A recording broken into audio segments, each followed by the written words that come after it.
Muito bem, excelente dia para você, Deus te abençoe rica e poderosamente.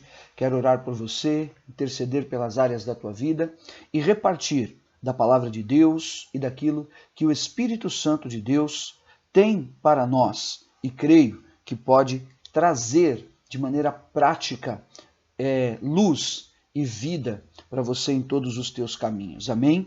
Colossenses, no capítulo de número 2, a partir do versículo de número 8. Cuidado que ninguém vos venha enredar com sua filosofia e vãs sutilezas, conforme a tradição dos homens, conforme os rudimentos do mundo, e não segundo Cristo, porquanto nele habita corporalmente toda a plenitude da divindade. Também nele estáis aperfeiçoados. Ele é o cabeça de todo principado e potestade. Nele também fostes circuncidados, não por intermédio de mãos, mas no despojamento do corpo da carne, que é a circuncisão de Cristo.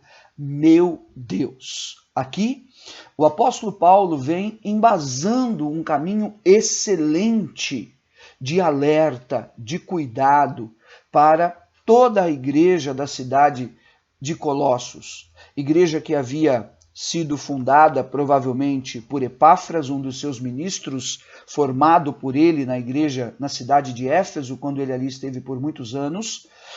Igreja esta que tinha um padrão de fé, de amor e de graça de Deus, não eram neófitos, ou seja, não eram pessoas inexperientes, não experimentadas na fé, eram pessoas que sabiam realmente a grandeza da revelação, conheciam a Deus, conheciam ao Senhor através do Senhor Jesus e tinham recebido essa revelação e a manifestação do poder do Espírito de Deus estava sobre eles. Então, o apóstolo Paulo, provavelmente quando preso em Roma, teve notícia dos ataques de Satanás àquela igreja, do que as influências daqueles dias na Ásia Menor e da cultura, da filosofia, dos costumes que eram praticados ali em um povo essencialmente idólatra, essencialmente voltado para o próprio eu, estavam trazendo estas tentativas de influenciar aquelas pessoas todas para que, de alguma maneira, elas dessem licença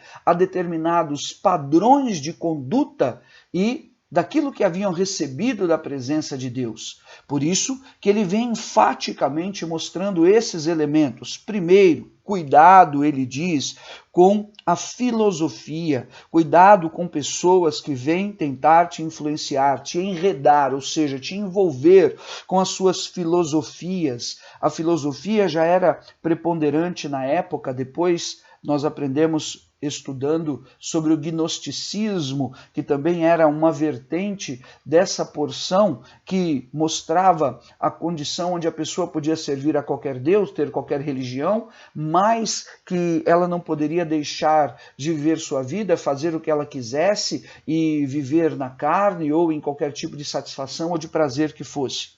Resumidamente. Então, para que ninguém te engane por suas filosofias, nós nos dias de hoje estamos envolvidos em um ambiente de comunicação extremamente facilitado nessa era digital. E está cheio de uma porção de gente ensinando e falando de suas crenças, falando de suas experiências e falando de suas habilidades, e glória a Deus pela habilidade de cada um. Mas o que o apóstolo Paulo estava mostrando, cuidado com estas influências para saber se elas não vão ocupar o lugar de Cristo ou se elas não vão estar dentro de você concomitantemente com Cristo, concorrendo com Cristo, porque isso se tornaria uma porta, um portal de acesso para que vez ou outra, ou uma hora ou outra, aquilo se tornasse maior e se tornasse melhor, não é? Do que a própria revelação do Senhor. Cuidado, segundo ele diz, com as vãs sutilezas. Vãs sutilezas, algo bem sucinto, que encanta os olhos e mostra beldade de conhecimento, e às vezes você fica se achando inferiorizado em determinadas coisas e diz, é isso que eu quero para a minha vida. E se esquece que, na realidade, a obra de Deus é feita por poder do Espírito, é feita por revelação. Eu não abro mão, a despeito de qualquer filosofia, de qualquer teologia, teologia, a despeito de qualquer grande ensinamento. Eu gosto de muitos grandes ensinadores e ministros que tem hoje, alguns deles, acho que 2 ou 3. Eu procuro acompanhar regularmente, mas, e a igreja, claro, principalmente a ceia, o apóstolo, as campanhas nossas todas, mas eu procuro não envolver o meu coração, nem coisas que eu acho suntuosas ou que mostram a história que eu gosto de estudar, ou outros elementos que eu acho extremamente criativos, mas eu procuro não envolver o meu coração. Por quê? Porque às vezes eu percebo isso, que pode ter ali uma vã sutileza, sabe?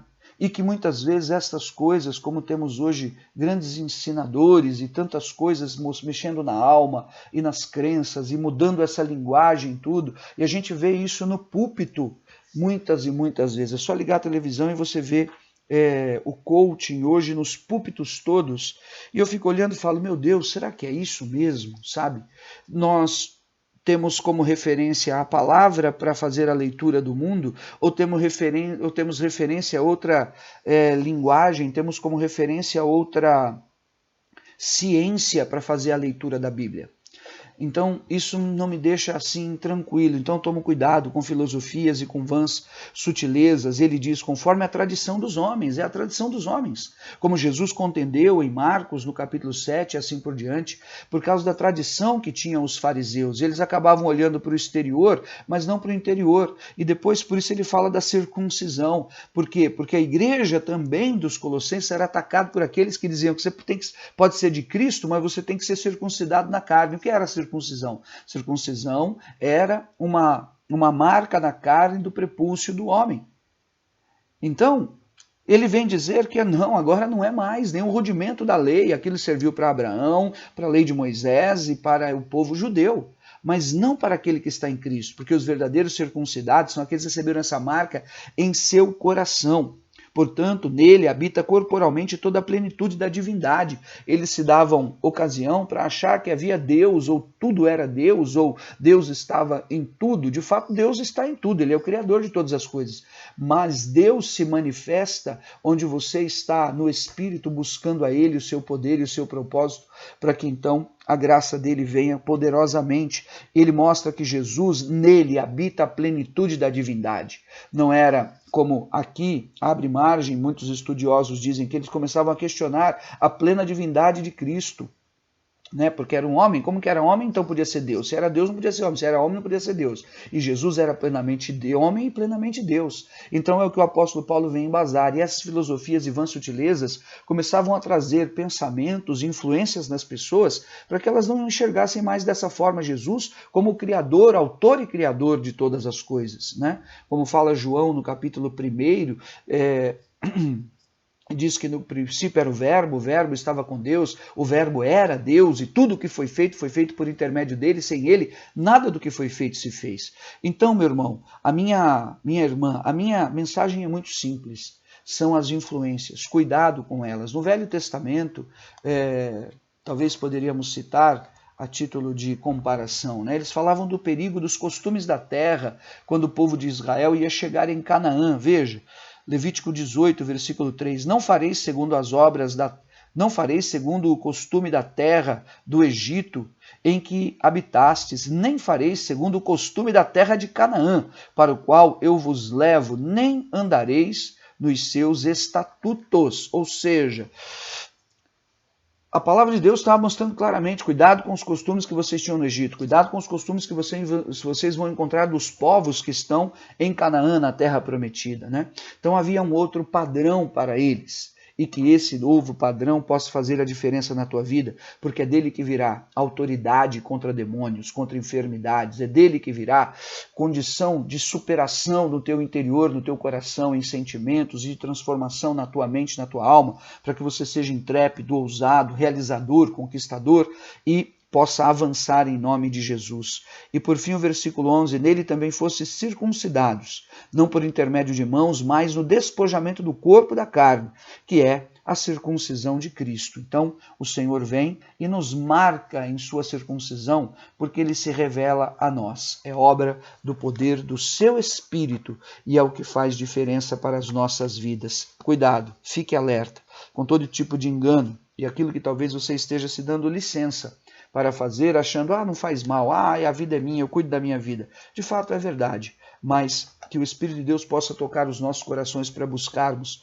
crescer e aprender do Senhor e viver por aquilo que Ele pode realizar. Por quê? Porque esse se tornará um caminho excelente para todas as promessas que Ele tem para as nossas vidas, em nome de Jesus. Amém? Percebe como essas são leituras também daquilo que vivemos nos dias de hoje? Que Deus possa nos dar graça para que tenhamos entendimento e possamos nos aprofundar nestas verdades em nome de Jesus. Amém? E a minha oração hoje, por mim e por você, pela tua casa e pela tua família, que o Senhor tenha misericórdia, estenda as mãos com milagre e com cura, nos dê graça para que nós não sejamos roubados em nenhum dos raciocínios, nenhuma das influências e filosofias humanas e possamos crescer em maturidade espiritual para convivermos em todo e qualquer ambiente, mas sem sermos roubados da revelação e da virtude, da divindade, da plenitude da divindade que está em Cristo e que nos foi revelado. E como diz o apóstolo Pedro, eu encerro com isso, uma porção desta